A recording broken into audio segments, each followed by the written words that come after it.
Assalamualaikum warahmatullahi wabarakatuh. Kami dari kelompok 12 akan mempresentasikan hasil kerja kami.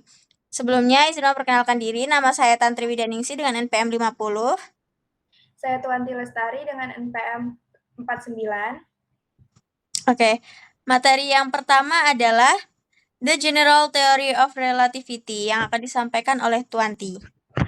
Baiklah, saya akan menjelaskan materi dari buku pertama, yaitu tentang relativitas umum.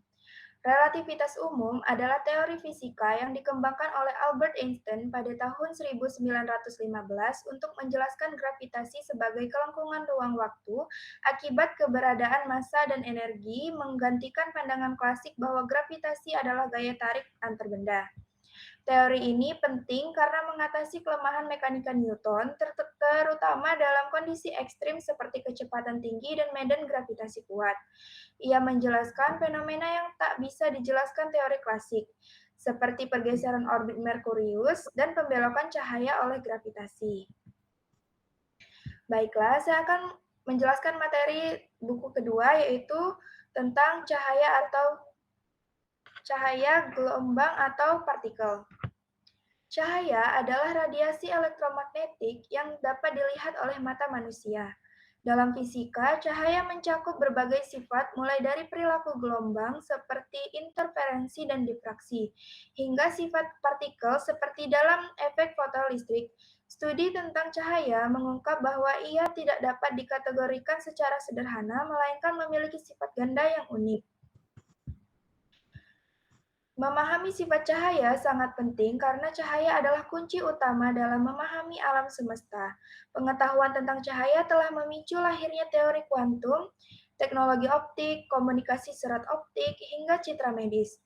Perdebatan tentang sifat cahaya mendorong lahirnya eksperimen revolusioner yang membentuk dasar ilmu fisika modern. Baiklah, saya kembalikan ke moderator. Oke, lanjutan dari materi cahaya, gelombang, dan partikel. Yaitu perdebatan ini dimulai di Eropa pada abad ke-17 ketika Isaac Newton mengajukan teori partikel. Pada abad ke-19, ilmuwan seperti Young dan Fresnel di Inggris dan Prancis menunjukkan perilaku gelombang cahaya.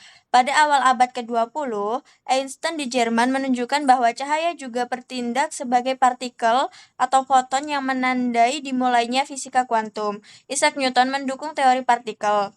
Thomas Young menunjukkan interferensi gelombang melalui eksperimen celah ganda.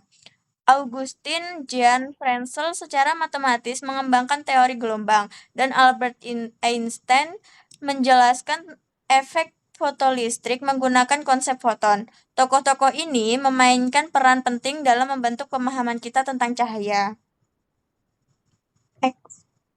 Dan buku yang ketiga menjelaskan tentang pengembangan ilmu pengetahuan gelombang. Para ilmuwan seperti Doppler, Hertz, dan lainnya juga memberikan kontribusi penting melalui eksperimen yang membuktikan teori-teori ini. Motivasi mereka berkisar dari keingintahuan ilmiah hingga kebutuhan untuk menjelaskan fenomena yang tidak dapat dijelaskan oleh fisika klasik. Hasil penelitian ini tidak hanya memperluas pemahaman kita tentang alam semesta, tetapi juga meletakkan dasar bagi banyak teknologi modern seperti komunikasi nirkabel, pencitraan medis, dan komputasi kuantum. Dengan demikian, ilmu gelombang tidak hanya relevan secara teoritis, tetapi juga memiliki pengaruh yang besar dalam kehidupan sehari-hari. Sekian presentasi dari kami akhiri. Wassalamualaikum warahmatullahi wabarakatuh.